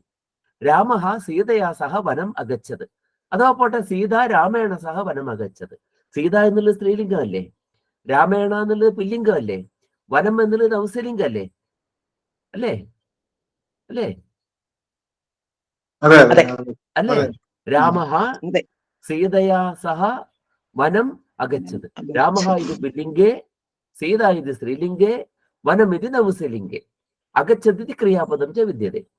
അങ്ങനെ വരും. അപ്പൊ ഇതില് ഈ പല പദങ്ങൾ ഇതിനി എങ്ങനെ നമ്മൾ യോജിപ്പിക്കണം എന്നാണ് നോക്കുന്നത്. ഇപ്പൊ നമ്മള് എല്ലാം കൂടിയിട്ട് ഇതിന് നട്ടും പോട്ടൊക്കെ അഴിച്ചിട്ടിരിക്കുകയാണ്. ഓരോന്നും നമ്മൾ എടുത്ത് നോക്കുകയാണ്. അപ്പൊ എന്ത് വേണം? ഇതിന് ഓരോന്നും ചേരുന്ന സ്ഥലത്താണ് ഇനി നമ്മൾ ചേർക്കേണ്ടത്. മനസ്സിലായോ? നമ്മളിപ്പോ ഒരു ഉപകരണം അഴിച്ചിട്ട് പോലെ, ഇപ്പൊ കാറിന്റെ എല്ലാ പാർട്ടും നമ്മൾ എടുത്തിട്ടത് പോലെയായി. എല്ലാ സ്ക്രൂവും എല്ലാ സ്ഥലത്തും ചേരില്ല. ഓരോ സ്ക്രൂ അത് എവിടെയാണ് ചേർക്കേണ്ടതെന്ന് നോക്കി ചേർക്കണം. അതിന് നമ്മൾ first of all we are identifying each and every word. ആദ്യം നമ്മൾ ഓരോന്നിനും ഐഡന്റിഫൈ ചെയ്യാണ്. ഐഡന്റിഫൈ ചെയ്ത് കഴിഞ്ഞിട്ട് നപുംസകലിംഗത്തിലുള്ളതെല്ലാം കൂടെ ഒന്നിച്ചെടുക്കും, പുല്ലിംഗത്തിലുള്ളതെല്ലാം കൂടെ ഒന്നിച്ചെടുക്കും, സ്ത്രീലിംഗത്തിലെല്ലാം കൂടെ ഒന്നിച്ചെടുക്കും. അത് ഓരോരോ യൂണിറ്റ് ആക്കി മാറ്റും. എന്നിട്ട് ഒന്നിച്ച് നമ്മൾ അസംബിൾ ചെയ്യും. അപ്പൊ എന്തായിത്തീരും? Then the array is completed. അങ്ങനെയാണ് അറേ എന്ന് പറഞ്ഞാൽ അതിന്റെ പ്രോസ് ഓർഡർ അഥവാ അന്വയം, അയഹ, പിന്നാലെയുള്ള പോക്ക്. അത് ശരിയാവും. സംശയം തീർന്നോ? അങ്ങനെയാണ്. അപ്പൊ നമ്മളെല്ലാം ഐഡന്റിഫൈ ചെയ്യുന്നേ ഉള്ളൂ. ഇതൊക്കെ ഇന്ന ഭാഗത്തേക്ക് ഉള്ളതാണ് എന്ന് നമ്മൾ ഐഡന്റിഫൈ ചെയ്ത് വെക്കുകയാണ്. ഗുണസന്നിപാതേ നിമജ്ജതി ക്രിയാപദം. നിമജ്ജതി ഇത് ക്രിയാപദം. നിമജ്ജതി, നിമജ്ജതഃ, നിമജ്ജന്തി, ഭവതി, ഭവതഃ, ഭവന്തി. ഇരുപത് ലട്ടാണ് ലകാരം. ലട്ട് പരസ്മൈപതി. പ്രഥമ പുരുഷ ഏകവചനം. ഹി ഇത് അവ്യയം. പദങ്ങളെല്ലാം നമ്മൾ ഐഡന്റിഫൈ ചെയ്ത് കഴിഞ്ഞു.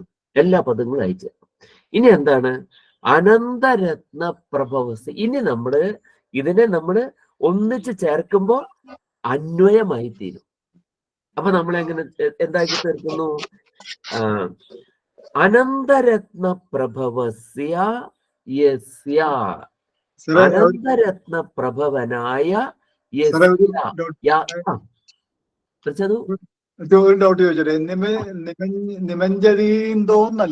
നിമജ്ജതീന്തോഹോ കിരണേഷിവാംഗഃ. നിമജ്ജതി ഇന്തോഹോ, നിമജ്ജതി ഇന്തോഹോ, നിമജ്ജതീന്തോഹോ. രണ്ട് വാക്കാണ്. രണ്ട് വാക്കുകളാണ്. അതാണ് നമ്മൾ ആദ്യം നമ്മൾ എന്ത് ചെയ്ത് എല്ലാം സ്പ്ലിറ്റ് ചെയ്ത്, അതാണ് ആദ്യം പദച്ഛേദം ചെയ്ത് നമ്മൾ സന്ധിച്ഛേദം. സന്ധികളൊക്കെ തിരിച്ച് തിരിച്ച് തിരിച്ച് ഒക്കെ ഓരോ പദങ്ങളാക്കി നമ്മള്. അതാണ് നമ്മളങ്ങനെ ചെതറിയിട്ടിരിക്കുക പദങ്ങൾ. എന്നിട്ട് ഓരോന്നിനെയും നമ്മൾ തിരിച്ചറിയാണ് ചെയ്യുന്നത്. എന്നിട്ട് തിരിച്ചറിഞ്ഞിട്ട് യോജിപ്പിക്കാവുന്നിടത്തേക്ക് എടുത്ത് യോജിപ്പിക്കണം. ആ യോജിപ്പിക്കുക എങ്ങനെയാണ്? നമ്മളതിനെ ഗദ്യരൂപത്തിലേക്ക് ആക്കുക. എന്താ ഗദ്യരൂപം എന്ന് പറഞ്ഞാല്? നമ്മൾ ഗദനം ചെയ്യുന്ന രൂപം. ഗദനം ചെയ്യാന്ന് പറഞ്ഞാൽ എന്താണ്? നിഗദനം ചെയ്യുക. നിഗദനം ചെയ്യാന്ന് പറഞ്ഞാൽ പറയുക. പറയുന്ന രൂപത്തിലാക്കുന്നതാണ് എന്ത്? ഗദ്യം. ഗദനം ചെയ്യുക, നിഗദനം. നിഗദനം എന്ന് പറഞ്ഞാല് പറയൽ. സാധാരണ പറയുന്ന രൂപത്തിൽ പറയുക. കാരണം ഇത് കവികളാണ് ഇത് ചെയ്തിട്ടുള്ളത്. കവികൾ എന്താ ചെയ്യുന്നത്? കവികള് പാടുകയാണ് ചെയ്യുന്നത്. അല്ലെ? കവി പാടി. നമ്മൾ ആരെങ്കിലും പാടി എന്ന് പറയാറുണ്ട്? ഞാൻ ഇന്നലെ വൈഫിനോടൊരു കാര്യം പാടിയിട്ടുണ്ട് കേട്ടോ എന്ന് പറയുമോ നമ്മൾ? ഇല്ല. നമ്മൾ പറഞ്ഞു, നമ്മൾ പറയുന്നു, കവികൾ പാടുന്നു. അപ്പൊ ഈ പാടുന്നവർക്ക് എന്ത് എന്നുള്ള അധികാരമുണ്ട്? പദങ്ങള് അവർക്ക് തോന്നിയോടത്തൊക്കെ കൊണ്ടുപോയി വെക്കാം. ഒരു പദം ഒന്നാം ഭാഗത്തിൽ വേണ്ടത് രണ്ടാം ഭാഗത്തിൽ വെക്കാം. അതിന്റെ ബാക്കി ചിലപ്പോ ഒന്നാം ഭാഗത്തിൽ തന്നെ വെക്കുന്നതാവും, ചിലപ്പോൾ മൂന്നാം ഭാഗത്തിലേക്ക് കൊണ്ടുപോയിട്ടു. നമ്മൾ വേണം കണ്ടെത്താനായിട്ട് ഇതൊക്കെ. കാരണം അവര് ദർശനമുള്ളവരാണ്. അതിനവർ പാടുമ്പോൾ അത് ഗീതം പാടാൻ പാകത്തിനാണ് അവരത് വരുന്നത് നൃത്തം. പാദബദ്ധോ അക്ഷരസമഹ തന്ത്രീലയ സമന്വിത. അതല്ലേ വാൽമീകി പാടിയത്? പാദബദ്ധോ അക്ഷരസമഹ തന്ത്രീലയ സമന്വിത ശോകാർത്ഥസ്യ പ്രവൃത്തോമേ ശ്ലോകോ ഭവതുന്ന അന്യഥ എന്ന് പറഞ്ഞു വാൽമീകി. അദ്ദേഹമാണ് പാടി, ഒറ്റ പാട്ടങ്ങൾ പാടി. എന്നിട്ട് എന്താണ് പറഞ്ഞത്? ഇത് പാദത്തിലാണ് ഞാൻ പറഞ്ഞിട്ടുള്ളത്. അക്ഷരസമാണ്. എല്ലാറ്റിലും 8 അക്ഷരമാണ് ഉള്ളത്, അല്ലേ? എല്ലാറ്റിലും 8 അക്ഷരം ഇരിക്കുന്നു. തന്ത്രീലയ സമന്വിത, നല്ല ഗാനമായിട്ട് ആലപിക്കാൻ പറ്റുന്നതാണ്. എന്നിട്ടോ നമ്മൾ വിചാരിച്ചത് ശോകമാണെന്ന്, അല്ല ഇതൊരു ശാപമാണെന്ന്. ശ്ലോകോഭവതുന്ന അന്യത, ഇത് ശാപവും ആകാൻ പാടില്ല എന്ന്. എന്താ അവരുടെ അധികാരം? കവികളുടെ അധികാരം. നമ്മളൊക്കെ ഊനപ്രഭാവന്മാര്, നമുക്കൊരു അധികാരവും ഇല്ല. അതുകൊണ്ട് നമ്മളിതൊക്കെ നോക്കി കണ്ടെത്തിയിട്ട് പറയേണ്ടിയിരിക്കുന്നു എന്നർത്ഥം. അസ്തു. അപ്പോ എങ്ങനെയാണ് നമ്മൾ പറയുന്നത്? അനന്തരത്ന പ്രഭവസ്യ യസ്യ. യസ്യ എന്ന് പറഞ്ഞാൽ യാതൊരുവന്റെ എന്നർത്ഥം. യസ്യ എന്ന് പറഞ്ഞാൽ ആരുടേതാണ്? യസ്യ ഹിമവദഹ, ഏതൊരു ഹിമവാന്റെയാണോ. എങ്ങനെയുള്ള യസ്യ? അനന്തരത്ന പ്രഭവസ്യ യസ്യ. എന്താണ് അനന്തരത്ന പ്രഭവ എന്ന് പറഞ്ഞാല്? അനന്താനാം രത്നാനാം പ്രഭവ. സംശയമുണ്ടോ? ഇല്ല. അനന്താനാം രത്നാനാം പ്രഭവ, അനന്തങ്ങളായ രത്നങ്ങളുടെ പ്രഭവം. പ്രഭവം നാമ ഉത്പത്തി സ്ഥാനം അഥവാ ഹേതു, കാരണം. അനന്തങ്ങളായ, അനന്തം എന്ന് പറയാം അന്തമില്ലാത്ത, എൻഡ്ലെസ്, അന്തമില്ലാത്ത. നമ്മൾ സാധാരണ അന്തമില്ലാത്ത എന്ന് പറയുന്ന അർത്ഥത്തിലല്ല ഇവിടെ അന്തമില്ലാത്തത്, മറ്റൊരർത്ഥത്തിലാണ്. സാധാരണ നമ്മൾ ആൾക്കാരൊക്കെ പറയാറുണ്ട് ഒരു അന്തമില്ലാത്തവൻ എന്ന് പറയാറുണ്ട്. അന്തമില്ലാത്തവൻ എന്ന് പറയാറുണ്ട്. അന്തമില്ലാത്തവൻ എന്ന് പറയുന്നുണ്ട്. പിന്നെ നമ്മൾ നല്ല അർത്ഥത്തിലും പറയും അനന്തൻ. അനന്തൻ എന്ന് പറഞ്ഞാൽ അന്തമില്ലാത്ത എന്നല്ലേ അർത്ഥം. അപ്പൊ നമ്മുടെ ആളുകളെ ചീത്ത പറയുമ്പോ അനന്തൻ, അന്തമില്ലാത്തവൻ എന്ന് പറയുന്നതും ഭഗവാനെ നമ്മൾ അനന്തൻ എന്ന് വിളിക്കുന്നതും അല്ലെ? അഥവാ ഭഗവാന്റെ സർപ്പം, ഭഗവാൻ അനന്തൻ തന്നെയാണ്. അപ്പൊ അവിടെ പറയുമ്പോൾ എന്താണൊക്കെ വ്യത്യാസം? അന്തം എന്ന് പറഞ്ഞാൽ എൻഡ് എന്നാണ് അർത്ഥം. എൻഡ് എന്നുള്ളതിന് എന്തൊക്കെ അർത്ഥമുണ്ട്? എൻഡ് എന്നുള്ളതിന് ലക്ഷ്യം എന്നർത്ഥമുണ്ട്, അവസാനം എന്നർത്ഥമുണ്ട്. അഥവാ അവസാനം തന്നെയാണ് ലക്ഷ്യം. നമ്മളൊരു യാത്ര പുറപ്പെടുകയാണ്. ആദ്യം തന്നെ നമ്മൾ വീട്ടിൽ നിന്ന് എന്താണ് ഇറങ്ങി, യാത്ര നടന്നിറങ്ങി, നമ്മള് അല്ലേ നടന്നിറങ്ങി. ഇപ്പൊ ആരും നടന്നിറങ്ങാറില്ല, എന്നാലും വീടിന്റെ അകത്തുനിന്ന് പുറത്തേക്ക് നടന്നിറങ്ങുന്നുണ്ടല്ലോ. അത് കാറിലാക്കിയിട്ടില്ല ആളുകൾ. അപ്പൊ അവിടുന്ന് ഇറങ്ങി, വീട്ടിൽ നിന്ന് ഇറങ്ങി, വാഹനത്തിൽ കയറി, കുറെ ദൂരം നമ്മളൊരു വാഹനത്തിൽ പോയി, അവിടുന്ന് അത് നിർത്തി ട്രെയിനിൽ കയറി, പിന്നെ പ്ലെയിനിൽ പോയി, ഇങ്ങനെയൊക്കെ നമ്മൾ പോകും. എന്നിട്ട് അവസാനം എവിടെ നിൽക്കുന്നത്? എൻഡിൽ, നമ്മുടെ ലക്ഷ്യത്തിലെത്തിയപ്പോ യാത്ര അവിടെ നിന്നു. അപ്പൊ യാത്രയുടെ അന്തം എന്താണ്? ലക്ഷ്യമാണ്. അപ്പൊ അന്തം അതാണ് ends of life. Ends of life, പുരുഷാർത്ഥങ്ങളെ നമ്മൾ എൻഡ്സ് ഓഫ് ലൈഫ്, ജീവിതം കൊണ്ട് നേടേണ്ട ലക്ഷ്യങ്ങൾ, അതാണ് ഇതിന്റെ അർത്ഥം. എൻഡ്. പണ്ടൊക്കെ സിനിമയിൽ എഴുതി കാണിക്കുമായിരുന്നു ദ എൻഡ്. ഇതാണ് ദ എൻഡ് എന്ന് എഴുതി കാണിച്ചത്. ഇതാണ് ഇതിന്റെ ലക്ഷ്യം. ഒരു നായകൻ എന്താണ് ആദർശമൊത്ത് സമൂഹത്തിൽ ജീവിക്കുന്നു. ഉടനെ തന്നെ പ്രതിനായകന്മാർ പ്രത്യക്ഷപ്പെടുന്നു. അദ്ദേഹത്തിന് ജീവിക്കാൻ സമ്മതിക്കാതെ വരുന്നു. അദ്ദേഹം പ്രതിബന്ധങ്ങളെ മുഴുവൻ തരണം ചെയ്ത് അദ്ദേഹത്തിന്റെ ലക്ഷ്യത്തിലെത്തുന്നു. അദ്ദേഹത്തിന്റെ കാമുകിയെ വിവാഹം കഴിക്കുന്നു. എല്ലാവരുടെയും മംഗളമായി പ്രചരിച്ചു. The end. ഇതാണ് അതിന്റെ ലക്ഷ്യം എന്നാണ് അർത്ഥം. മനസ്സിലായ? അപ്പൊ ലക്ഷ്യം, അന്തം എന്നുള്ള പദത്തിന് ലക്ഷ്യം എന്നൊരർത്ഥം, അവസാനം എന്നൊരർത്ഥമുണ്ട്. പറഞ്ഞു വരുമ്പോൾ രണ്ടും ഒന്നാണ്. കാരണം എന്താണ്? ലക്ഷ്യത്തിലെത്തുമ്പോഴാണ് അവസാനിക്കുന്നത്. അതുകൊണ്ടാണ് ലക്ഷ്യം എന്ന് പറയുന്നത്. അപ്പോ കുട്ടികളെ നമ്മൾ അന്തമില്ലാത്തവരെന്ന് പറയുന്നത് ലക്ഷ്യബോധമില്ലാത്തവൻ എന്ന അർത്ഥത്തിലാണ്. ലക്ഷ്യബോധം എന്ന അർത്ഥത്തിലാണ്. പിന്നെ ഭഗവാന് പറയുന്നത് എന്തർത്ഥത്തിലാണ്? നാശം ഇല്ലാത്തവൻ, അവസാനമില്ലാത്തവൻ എന്നർത്ഥം. ഇവിടെ അനന്തങ്ങളായ എന്ന് പറഞ്ഞാൽ എന്താണ്? എണ്ണമറ്റ രത്നാനാം, രത്നങ്ങൾ, എണ്ണമറ്റ രത്നങ്ങളുടെ ഉദ്ഭവസ്ഥാനമാണ്. അനന്താനാം രത്നാനാം പ്രഭവ, ഹേതു അഥവാ കാരണം, ഉദ്ഭവസ്ഥാനം, ഉത്പത്തിസ്ഥാനം, ഈ പദങ്ങളൊക്കെ നമുക്ക് ഇഷ്ടം പോലെ പ്രയോഗിക്കാം. അതായത് ഹിമാലയത്തിൽ ധാരാളം രത്നങ്ങൾ ഉണ്ടാകുന്നു. അനന്തങ്ങളായ എണ്ണമറ്റ രത്നങ്ങൾ. രത്നം എന്ന് പറഞ്ഞാൽ എന്താണ്? ജാതവ് ജാതവ് യത് ഉത്കൃഷ്ടം തത് രത്നമിത്യഭിധീയതേ. ഓരോന്നിന്റെയും ജാതിയിൽ ഉത്കൃഷ്ടമായത് രത്നങ്ങളാണ്. ഹിമാലയത്തിൽ നല്ല എന്താണ്? ഹിമാലയത്തിൽ പല ഔഷധികളും എന്താണ്? നക്തമിവോ എന്താണ്? ആത്മഭാസഹ, രാത്രിയാകുമ്പോ തനിയെ പ്രകാശിക്കുന്ന ഔഷധികൾ വരെ ഹിമാലയത്തിലുണ്ട് എന്ന് പറഞ്ഞിട്ട്, രാത്രിയാകുമ്പോ തന്നെ അങ്ങ് പ്രകാശിക്കാവ അവിടെ നിന്നിട്ട്, വേറെ വിളക്കൊന്നും വേണ്ട അവിടെ. അപ്പൊ എന്താണ്? അതൊക്കെ ചില നല്ല ഉത്കൃഷ്ടങ്ങളായ ഔഷധികളാണ്. ആ ഔഷധിയാണെങ്കിൽ, ചെടിയാണെങ്കിൽ അതെന്താണ്? അതൊരു രത്നമാണ്, അല്ലേ? ജാതവ് ജാതവ് നല്ല ഗ്രന്ഥമാണെങ്കിൽ അത് ഗ്രന്ഥരത്നം എന്നാണ് പറയുക. കാരണം എന്താണ്? ഓരോന്നിന്റെയും ജാതിയിൽ ഉത്കൃഷ്ടമായതിനെ രത്നം എന്ന് പറയും. അപ്പൊ രത്നം എന്ന് പറഞ്ഞാൽ എന്തായിക്കൊള്ളണമെന്നില്ല, അത് ഒരു കല്ല് ആണ് എന്ന് പറയാൻ നമുക്ക് പറ്റില്ല. കല്ലുകളും ഉണ്ട്, രത്നക്കല്ലുകളും ഉണ്ട്. രത്നക്കല്ലുകൾ മാത്രമല്ല, രത്നങ്ങളായിട്ടുള്ള ഗ്രന്ഥങ്ങളുണ്ട്, രത്നങ്ങളായിട്ടുള്ള ആളുകളുണ്ട്, പലതും പലതും രത്നങ്ങളായിട്ടുണ്ട്. തസ്മാത് അനന്താനാം രത്നാനാം പ്രഭവ ഏവ അയം ഹിമാലയ. ഈ ഹിമാലയം അനന്തങ്ങളായ രത്നങ്ങളുടെ ഉദ്ഭവസ്ഥാനമാണ്. സമയമായിരിക്കുന്നു. ഈ ആഴ്ചയും കൂടെ നമുക്ക് എന്ത് ചെയ്യേണ്ടിയിരുന്നു? നമുക്ക് നമ്മുടെ ക്ലാസ് നേരത്തെ നിർത്തേണ്ടതുണ്ട്. അപ്പൊ നമുക്ക് ഹിമം സൗഭാഗ്യ വിലോപി ജാതം. ഇതില് ഹിമം അത് നാം എന്നത് ഞങ്ങൾ സത്യം ഇതിന്റെ അർത്ഥങ്ങൾ അറിയത്തില്ലെങ്കിൽ നാം എന്നുള്ളത് ഒരു നെഗറ്റീവ് മീനിങ് ആണ്.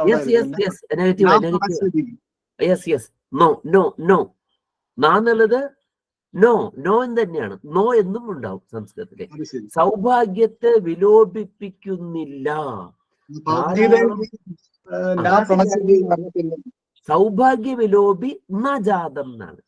ധാരാളം. അത് നമുക്ക് എങ്ങനെ മനസ്സിലാക്കാം? അത് ലാസ്റ്റിലാണ് വരുന്ന പ്രയോഗിക്കില്ല എന്നുള്ള എങ്ങനെ മനസ്സിലാക്കും? വിലോപിന്ന സാറ് പറഞ്ഞപ്പോ അതാണ്. അത് ആ വാക്യത്തിന്റെ ഘടനയിൽ അത് ചേരുന്ന ഭാഗത്ത് നമ്മൾ ചേർക്കും. സാർ ആ ബസ് ഉണ്ടെന്ന് പറയുന്ന ആ ഒരു ക്ലോസ് തന്നെ ഇവിടെ ആപ്ലിക്കബിൾ ആണ്. അതെ, അതുപോലെ തന്നെയാണ്. മനസ്സിലായി. ഓക്കെ. അപ്പൊ നമുക്ക് ഇവിടെ നിർത്താം, അല്ലെ? നമുക്ക് രാമായണ ക്ലാസ് ഉണ്ടല്ലോ. ഓം പൂർണ്ണമദ പൂർണ്ണമിദം പൂർണ്ണാത് പൂർണ്ണമുദച്യതേ പൂർണ്ണസ്യ പൂർണ്ണമാദായ പൂർണ്ണമേവാവശിഷ്യതേ. ഓം ശാന്തി ശാന്തി ശാന്തി. അസ്തു. ധന്യവാദः. ധന്യവാദः.